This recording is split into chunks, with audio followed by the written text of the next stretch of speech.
তোমরা যারা 2025 সালে উচ্চ মাধ্যমিক দিতে চলেছ তাদের জন্য প্রধানত এই ভিডিওটি। যে সকল ছাত্রছাত্রীরা উচ্চ মাধ্যমিক দিতে চলেছে 2025 সালে তাদের জন্য আমি বাংলার গল্প থেকে আমি কয়েকটি সাজেশান নিয়ে প্রস্তুত হয়েছি। আশা করি এগুলো পড়লে তোমরা উপকার পাবে। ঠিক আছে, তাহলে শুরু করি। দেখো, উচ্চ মাধ্যমিকের আগের বছর ভাত এবং কে বাঁচে এসে গেছে 24 সালে। ঠিক আছে, তাই এই বছর ভারতবর্ষ আসবার চান্স সবচেয়ে বেশি। আমি বলবো তোমরা সব গল্পগুলোই পড়ো, কারণ শর্ট প্রশ্ন সব গল্প থেকেই আসবে।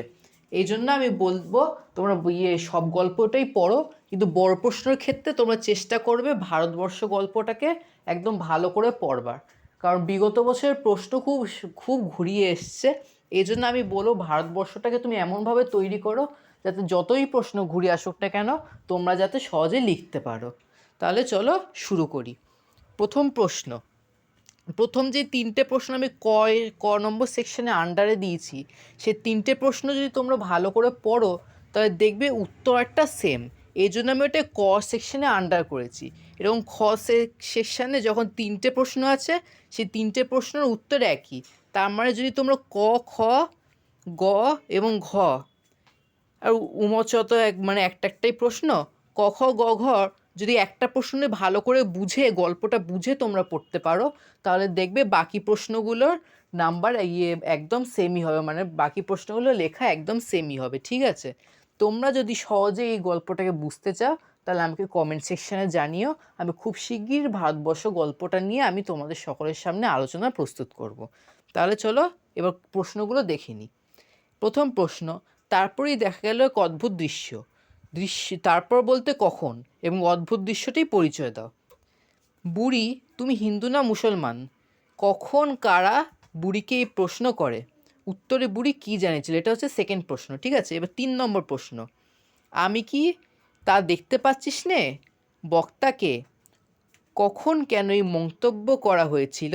বক্তার চরিত্রের স্বরূপ উদ্ঘাটন করো। এই তিনটে প্রশ্ন প্রায় সেম। ঠিক আছে, তোমরা যদি ভারতবর্ষ গল্পটা বুঝে পড়ো তাহলে অনায়াসে তোমরা লিখতে পারবে। এবার খ নাম্বার সেকশানের 4 নম্বর প্রশ্ন। ঠিক আছে, কতক্ষণে সে এই মারমুখী জনতাকে ঠেকিয়ে রাখতে পারবে? কে জানে। জনতা মারমুখী হয়ে উঠেছিল কেন? পরবর্তী ঘটনাক্রমের আলোকে উদ্দিষ্ট ব্যক্তি কোন দিকটি ফুটে উঠেছে? ঠিক আছে, ধুন্ধুমার গর্জন, এটা 5 নম্বর প্রশ্ন। ধুন্ধুমার গর্জন, প্রতিগর্জন এবং দেখা গেল বিপন্ন আইনরক্ষক বেচারা নীল উদ্দীপর চৌকিদার তার লাঠি উঁচিয়ে মাঝখানে দাঁড়িয়ে আছে। চৌকিদারের এমন আচরণ কারণ কি? এরপর কি ঘটে? চৌকিদারের চরিত্রের সংক্ষিপ্ত পরিচয় দাও। 6 নম্বর প্রশ্ন, সে আবার পর্যায়ক্রমে পাগলের মতো দুই দিকে একবার করে পিঠে লাঠি ঠুকতে শুরু করলো। খট খট খট খট শব্দে কাঁপতে থাকলো। ঠিক আছে, কার সম্পর্কে এই মন্তব্য? তার এরকম আচরণ কারণ কি এবং এই আচরণের মধ্যে তার চরিত্রে কোন দিকটি ফুটে উঠেছে? দেখো, তোমরা দেখতেই পারবে খ নাম্বার শেষে তিনটে প্রশ্নের প্রায় অনেকটাই সিমিলার। ঠিক আছে, একজন ব্যক্তি চরিত্রের দিকটি ফুটে তুলতে চেয়েছে এবং কোনো কোনো ক্ষেত্রে দেখা গেছে এই উদ্দিষ্ট ব্যক্তিটি পরিচয় জানতে চেয়েছে। তার মানে বোঝাই যাচ্ছে যে কোনো লাইন তুলে প্রশ্ন আসতে পারে। তোমরা গল্পটা ভালো করে পড়ো, কারণ যদি প্রশ্ন ঘুরিয়ে আসে তাহলেও তোমরা লিখতে পারবে। এবার 7 নম্বর প্রশ্ন, পিচের সড়ক যেখানে বাঁক নিয়েছে সেখানেই গড়ে উঠেছে একটা ছোট্ট বাজার। ভারতবর্ষের গল্পে বর্ণিত বাজারটির পরিচয় দাও বা বর্ণনা দাও। 8 নম্বর প্রশ্ন, 8, 9, 10, 11 এই চারটে প্রায় 8টা সেম। ঠিক আছে, 8 নম্বর প্রশ্ন, সেই সময় এলো এক বুড়ি। বুড়ির চেহারা ও পোশাকে পরিচয় দাও। বুড়ির আগমনের ফলে কি ঘটেছিল লেখো। 9 নম্বর প্রশ্ন, হঠাৎ বিকেলে এক অদ্ভুত দৃশ্য দেখা গেল। দৃশ্যটি বর্ণনা দাও এবং কেন তা অদ্ভুত। 10 নম্বর প্রশ্ন, বিজ্ঞ চৌকিদারের পরামর্শ মানা হলো। চৌকিদার কোন পরামর্শ দিয়েছিলেন? সেটি কিভাবে মানা হয়েছিল। 11 নম্বর প্রশ্ন, বুড়ির শরীর উজ্জ্বল রোদে তপ্ত বাড়িতে চিত হয়ে পড়ে রইল। বুড়ির চেহারা ও পোশাকে পরিচয় দাও, তা বাড়িতে পড়ে থাকার কারণ কি। এবার 12 নম্বর প্রশ্ন, এটা একটু আলাদা। ঠিক আছে, তোরা মর, তোদের শতগোষ্ঠী মরুক, কে মন্তব্যটি করেছে, মন্তব্যটির প্রেক্ষাপট আলোচনা করো। 13 নম্বর প্রশ্ন এবং এই গল্পের শেষ প্রশ্ন, সাম্প্রদায়িকতা বিরোধী গল্প হিসেবে ভারতবর্ষ ছোট গল্পটি কতখানি সার্থক তা নিজের ভাষায় আলোচনা করো। শোনো, তোমরা সকলে বছরের শুরু থেকে প্রশ্নগুলো প্র্যাকটিস করতে থাকো। পরীক্ষা যত এগিয়ে আসবে, যখন সব স্কুলের টেস্ট পরীক্ষা হবে, তখন আমি আস্তে আস্তে প্রশ্নটা কমিয়ে দেবো, ঠিক আছে? আর টেস্ট পেপার বেরোনোর পর এবং পরীক্ষার ঠিক একদম আগের মুহূর্তে লাস্ট মিনিট সাজেশন দেওয়ার আমি চেষ্টা করব, ঠিক আছে? তোমরা এখন থেকেই প্রস্তুতি নেওয়া শুরু করে দাও। এরপরের গল্প হচ্ছে ভাত, ঠিক আছে? তোমরা ভারতবর্ষটাকে যদি চায়, বা যে সকল ছাত্ররা দুর্বল আছো তারা একদম ভারতবর্ষ গল্পটাকেই ভালো করে পড়ো। আর যারা ভালো ভালো স্টুডেন্ট, যারা ভালোভাবে পড়াশোনা করো, যারা চাইছো সব পড়তে, তারা ভাত এবং কে বাঁচে বড় প্রশ্নটা তোমরা তৈরি করে রেখো। কিন্তু ভারতবর্ষ গল্পটা সবাই করে যাও, ঠিক আছে? কেউ বাদ দিয়ে যাও না। এবং শর্ট প্রশ্ন সব গল্প থেকেই আসবে, সব গল্প কবিতা থেকে আসবে বলে সেইগুলো একবার ভালো করে খুঁটিয়ে নিও। বই কিন্তু খুঁটিয়ে পড়বে তোমরা, ঠিক আছে? এবার ভাত গল্প। প্রথম প্রশ্ন, যার নেই ঝড় জল মাতলা গর্ভে গেছে, তাই খুঁজে খুঁজে উৎসব পাগল হয়েছিল। দুর্যোগের বর্ণনা দাও। দুর্যোগটি উৎসবকে কীভাবে প্রভাবিত করেছিল? দ্বিতীয় প্রশ্ন, উৎসবের সংসার মাটিতে লুটোপুটি খেল। উৎসবকে তার সংসার কীভাবে মাটিতে লুটোপুটি খেয়েছিল? 3 নম্বর প্রশ্ন, সকাল হতেই বোঝা গিয়েছিল সর্বনাশের বহরখানা। কার সর্বনাশের কথা এখানে বলা হয়েছে? এই সর্বনাশের পরিণতি কী হয়েছিল? দেখবে যে এই ভাত গল্পে ঝড়জল রাতের যে বর্ণনাটা দেওয়া আছে, সেইখান থেকে মানে এই প্রথম 4টে প্রশ্ন নেওয়া হয়েছে। ওই অংশটা পড়লেই তোমরা এই 4টে প্রশ্ন পারবে। এই জন্য ওই অংশটার জন্য আমি এটাকে ক সেকশনে আন্ডারে করেছি। 4 নম্বর প্রশ্ন, এমন দুর্যোগে ভগবানও কাঁথা মুড়ি দিয়ে ঘুমন বোধ করি। দুর্যোগের বর্ণনা দাও। দুর্যোগটি উৎসবকে কীভাবে প্রভাবিত করেছিল? 5 নম্বর প্রশ্ন, ফুটন্ত ভাতের গন্ধ তাকে বড় উতলা করে। এখানে তাকে বলতে কার কথা বলা হয়েছে? ফুটন্ত ভাতের গন্ধ তাকে উতলা করেছিল কেন?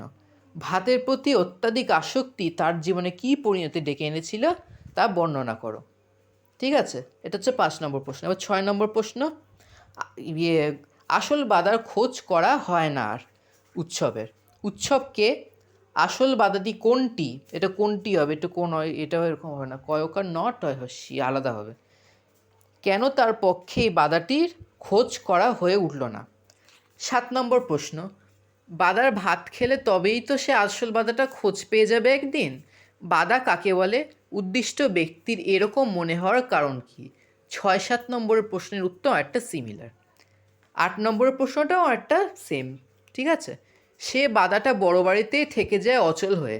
কোন বাধার কথা বলা হয়েছে? সেই বাধাটা বড় বাড়িতে অচল হয়ে থেকে যায় কেন? এবার 9 নম্বর প্রশ্ন, দাঁতগুলো বের করে সে কামটের মতো হিংস্র ভঙ্গি করে।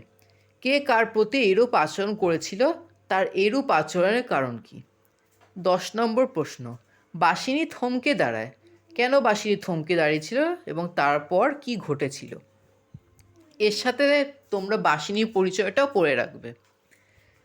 ত্রস্ত বাসিনী প্রায় ছুটে আসে, অসুজ বাড়ির ভাত খেতে নি দাদা। বাসিনী তখন কেন এমন আচরণ করেছিল? এরপর কি ঘটেছিল? 9, 10, 11 এই 3টে প্রশ্ন একদমই সেম, একটু ঘুরিয়ে পেঁচিয়ে শুধু লিখলেই হয়ে যাবে। এর পরের গল্প এবং শেষ গল্পে আসব, সেটা হচ্ছে কে বাঁচে। এটা একটু কম ইম্পর্টেন্ট বড় প্রশ্ন ক্ষেত্রে, তবুও চাইলে তোমরা পড়ে যেতে পারো। কিন্তু ভারতবর্ষ গল্পটা আমি বারবার বলছি, 2025 সালের শিক্ষার্থীরা এই গল্পটাকে তোমরা একদমই বাদ দেবে না।